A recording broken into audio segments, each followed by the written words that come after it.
Jina la Bwana litukuzwe. Jina la Bwana libarikiwe. Jua nafasi yako katika nyumba ya Mungu. Elewa nafasi yako. Kuna watu wako na hawaelewi nafasi yao. Kuna watu wako hawaelewi nafasi yao katika nyumba ya Mungu. Na si ati hawaelewi, wanaelewa, lakini wengine ni kusudi. Hawa ni chombo gani katika nyumba ya Mungu? Unavaa vizuri, unakwenda kanisani. Wewe ni mwimbaji, unakaa backbench pale unakaa. Tumishi wa Mungu hana waimbaji ama kuna wawili, wao unaimba kabisa kama nini. Umekaa kule kwa kona, unawaangalia vile wanaimba. Kutoka wewe ndio unaenda kutangaza jinsi hawajui kuimba. Na wewe umekaa pale, wewe ni chombo cha Mungu, amani mwimbaji, unatumika katika kitengo cha mwimbaji, umekaa kule kwa kona. Utakutana na Mungu. Utakutana na Mungu na nafasi ya Mungu haitabaki vile. Nafasi ya Mungu uimbaji pale kanisani, Mungu ataamsha mwingine, ataingia katika hiyo nafasi. Wewe ukiwa umekaa pale kwa kona, umejikunja namna hii, naongea na mtu aliyeko mahali ananisikiliza na nitazama, mtu ambaye ako ndani ya nyumba hii, mtu ambaye anasikia sauti hii. Usiseme nimeamkia wapi. Nimekuja kupeana kile ambacho Bwana anataka tukifanye. Jina la Bwana litukuzwe. Wewe ni muombezi, unangoja mpaka uambiwe twende mlimani, tuingie tujifunge. Jua nafasi yako, fanya ile kazi Bwana amekupatia pasipo kusukumwa wala kubembelezwa. Tujue nafasi zetu, na kujua nafasi zetu ni kuelewa wewe ni chombo aina gani katika nyumba ya Mungu. Wewe ni chombo aina gani katika nyumba ya Mungu? Ikiwa mimi naelewa mimi ni mchungaji, mimi ni mhubiri, wacha nipeane neno kabisa. Wacha niachilie neno, watu wafungulie, watu wapone. Jina la Bwana litukuzwe. Maana nafasi yangu mimi ni mhubiri. Sijasema ukiwa mhubiri usiimbe. Sijasema ukiwa mhubiri usiombe. Hapana. Sijasema ukiwa mwimbaji usihubiri. Hapana. Lakini you are typical. Unajua nafasi yako haswa. Licha kuwa mimi ninaimba hapa kwa madhabahu, lakini typical yangu haswa mimi ni mhubiri. Simama kwa nafasi yako. Tumekuwa tunakimbia nafasi zetu, alafu tunaenda kwa zile zingine ambazo ni kama taa limemea kwa mti. Naziita branch mimi. Naziita branch mbashu. Huu ni mti, una branch yake umemea. Kwa hivyo kama wewe ni mhubiri, tipiko yako ni mhubiri na una neema nyingine, basi hiyo ni branch imeongezeka tu. Lakini kuna ile tipiko yako wewe. Jina la Bwana litukuzwe. Sijaenda mahali, niko pale. Tuelewe nafasi zetu katika nyumba ya Mungu. Tuache kugongana kama masufuria yenye yako hapo, inabingilika huko, inaenda na gongana na kikombe, inagongana sijui na nini. Hebu jiweke sawa sawa. Hebu jipange sawa sawa. Sufuria ukizipanga vizuri, ukizipaili vizuri na uziweke mahali pake, zinakaa pale, zinangojea kazi yake. Vikombe ukiosha vizuri, vipange mahali, havitagongana na sufuria, havitagongana na vijiko. Kila kitu weka in order, and you know your place, mahali unastahili kuwa. Nimaanisha kiungu. Sijasema utoke kwa kanisa yako. Ninasema hata ndani ya hiyo kanisa yako unaelewa wewe ni chombo aina gani katika nyumba ya Mungu. Wewe ni muombezi, simama na uombezi. Tipiko yako kama wewe ni muombezi, simama na uombezi, wacha kurukaruka. Tusiongeze chumvi waombezi. Wala tusipunguze neno lolote, ila tuenende na Roho atuongoze kama jinsi anavyotaka. Jina la Bwana litukuzwe. Mimi nasema kwa sababu unaposikia nikiongea hivyo, kuna jambo haliko sawa katika nyumba ya Mungu. Kuna jambo ambalo haliendi sawa katika nyumba ya Mungu. Hakuna mtu ajuangi tipigo yake. Na kama hujui, enda piga magoti, muulize Mungu, mimi ni nani? Muulize Mungu, wewe ni nani? Piga goti lako. Mimi pastor, nipige goti nimwambie Mungu, hata kama nimekuwa katika hii nafasi ya kuwa mchungaji, basi mimi siamini kama nini mchungaji, ama sielewi. Unajua kuna ile ya kuwekwa na kuna ile umewekwa na mbingu. Mbingu imekubali Mungu akakuweka pale. Lakini kuna ile tunawekwa na wanadamu. Mimi naona huyu anafaa kuwa mchungaji, kuja kumwagilia mafuta, unaendelea na kazi ya Bwana. Naona huyu anatosha kulipi wa mama na mwagilia mafuta, anaendelea na kazi. Lakini kuna yule ambaye amechaguliwa na mbingu.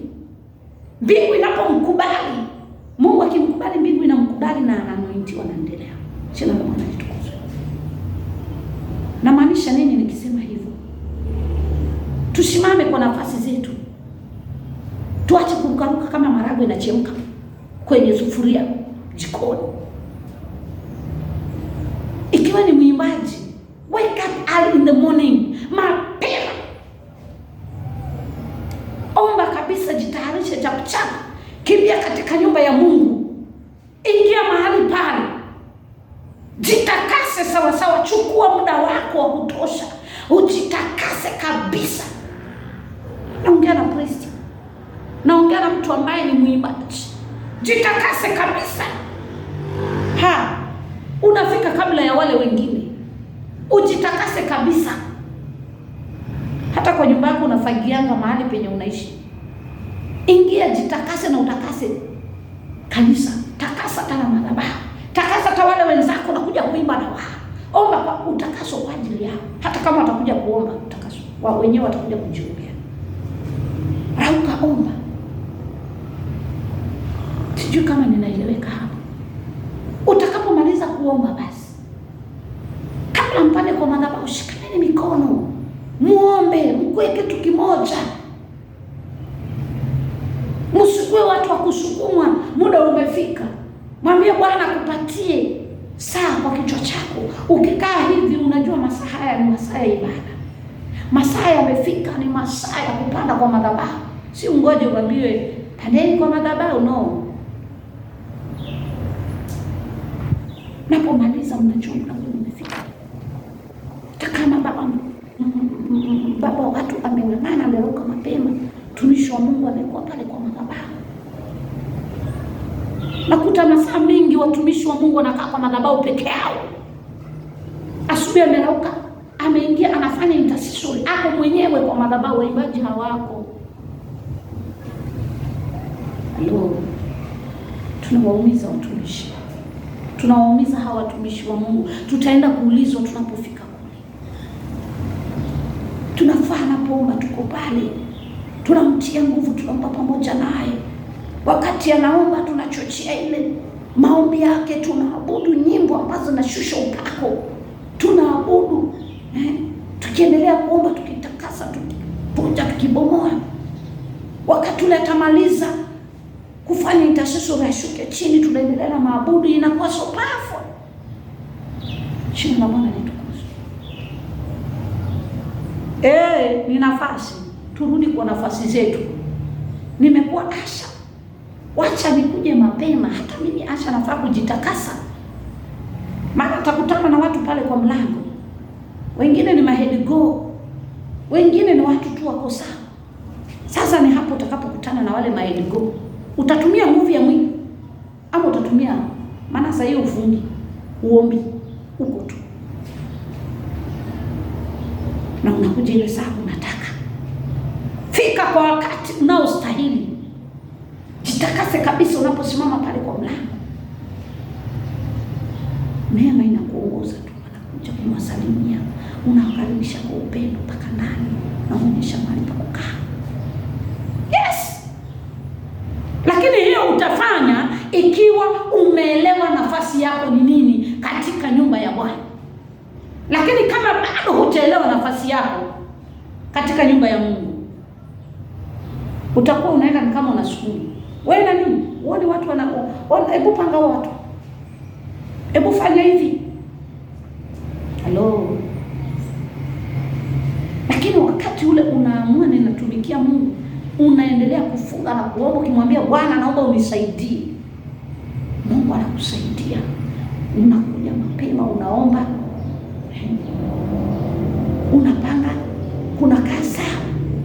Kila mtu aelewe nafasi yake, si nyinyi tu, hata na mimi pia nielewe nafasi yangu. Si kwa sababu mimi ni mchungaji nitakuja kanisani saa 5. Hasha, nafaa nirauke mapema sana. Pasta, hiyo mapema ni saa ngapi? Ukiwa mahali tu Mungu amekusaidia, Mungu ni kanisa yenu mmejenga, ama ni mahali penye hautazuiliwa kuingia kanisani kufungua, hata saa 10 ikiwa unaweza ingia kanisani, chapa maombi kabisa, piga maombi sawa sawa. Kitambo ifike saa 12, kimbia ukajitayarisha urudi kwa ibada, ujue kwa intercessory, na Mungu atakubariki.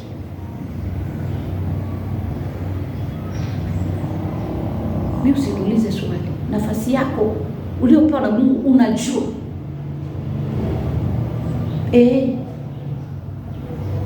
Usishinde kusema mchungaji niombee mimi. Kumbe wewe mwenyewe umeacha nafasi yako ukapinda ukaenda kwa nafasi ya mwingine. Kwa hivyo Mungu anapokuja kuchungulia Florence kwa nafasi yake, hamuoni, anamuona hapo pale anapiga mishene kwa nafasi ya mwingine. Nafasi yangu imebaki vacancy.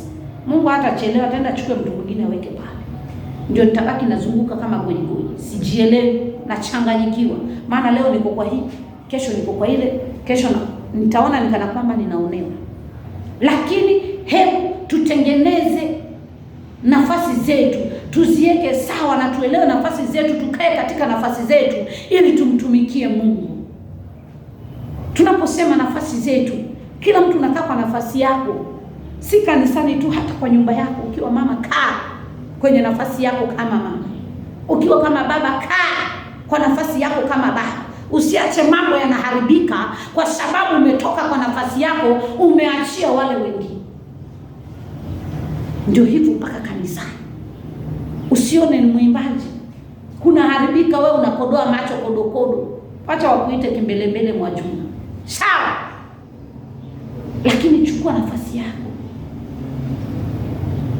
Si tumepangana hapa, kuna haribika pale, mwenzako anaharibika, badala utengeneze alafu umwachilie endelee mahali amekuwa sawa.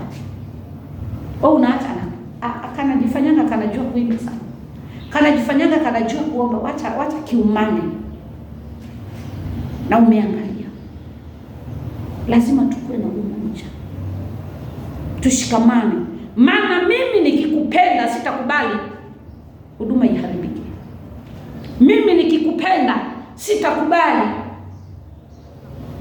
wale watoto waharibu kile kitu. Mimi sitakubali watu watoke nje waharibu huduma, kwa sababu nakupenda. Lazima mimi nikiwa kwa nafasi yangu, nami nitakwambia na wewe simama kwa nafasi yako hapo. Hata unapoangalia mawe matatu, kila mawe yale yanatengenezwa kupika pale, zile meko zinakuanga ni mawe matatu, na ndio itengeneze meko ikupikia chakula ukule. Ni lazima kila mawe inakaa kwa position yake. Na tangaza mchana wa leo, kila mtu akasimame kwa nafasi yake ili tukaujenge mwili wa Kristo. Na usikue kwa nafasi yako alafu finyilie na nafasi nyingine. Nisikuwa kwa nafasi yangu bado nafinyilia ile nafasi ya waombezi, nafinyilia ile nafasi ya wahubiri. Hapana, simama kwa nafasi yako. Ipo siku utakuja kujibu. Ulipopewa hiyo nafasi, umepewa sasa, uliifanyia nini? Ulitumia namna gani? Sijui kama naeleweka vile ama naongea na sieleweki. Tumia nafasi yako vizuri. Ukiwa kanisani, tumia nafasi yako vizuri. Ukiwa kwa nyumba yako, tumia nafasi yako vizuri. Jina la Bwana litukuzwe. Tumia nafasi yako vizuri. Tukienda kama tumeandikwa, kwa mfano ni kwa serikali, tunatumia nafasi zetu vizuri. Maana tunajua hapa kinaweza tumania hata tuwekwe jela. Lakini kwa Mungu tumeacha mianya. Ukisikia umekwazwa kidogo unachomoka. Ukisikia umekwazika kidogo unachomoka. Sitaimba, sitahubiri, wajua wenyewe. Usiimbe, Mungu ataleta mwingine afix pale. Usihubiri, Mungu ataleta mwingine afix pale. Na sijui kama utakuwa umetoka umeenda upande huo mwingine ama umekaa kwa nyumba yako. Sijui kama utakuwa umepata faida gani. Ni faida utakuwa umepata ama ni hasara. Kumekucha. Simama kwa nafasi yako. Yaani kwa Mungu hakuna vacancy. Simama kwa nafasi yako. Kama Mungu amekuaminia hii Biblia, uhubirie watu, fanya hivyo. Lakini ukisema mimi sifanyi, Pastor Florence, hiyo ndio kazi yake. Mimi ni kazi yangu na naipenda, asimama kwa zangu. Lakini wewe utakapoikataa, mimi bado niko kwa nafasi yangu. Ile nafasi yako imebaki bure, ataleta mwingine anaweka hapo mara hiyo. Ndio utapata unahangaika, unagonjeka, unapitia mateso, kumbe uliacha kazi ya Mungu.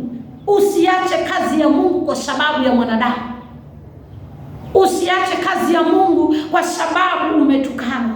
Hata Yesu mwenyewe alitukana. Hata Yesu alinenewa uongo. Hata Yesu alijeruhiwa mambo makubwa. Hata yeye akapigwa kwanza viboko vya kawaida. Paka katoka damu. Wewe hujapatwa. Kuongewa tu aliona. Asijili kuwa wewe tayari umenuna, umeacha kazi ya Mungu. Nishakuambia, rudi kwa nafasi yako, tumikia Mungu like never before, ili Mungu akutendee mambo makubwa. Ubarikiwe sana. Simama kwa miguu yako. Tusimame kwa miguu yetu wenye tuko hapa na kumwabudu Bwana. Jina la Bwana litukuzwe. Ni wewe Bwana, ni wewe Bwana, ni wewe Bwana.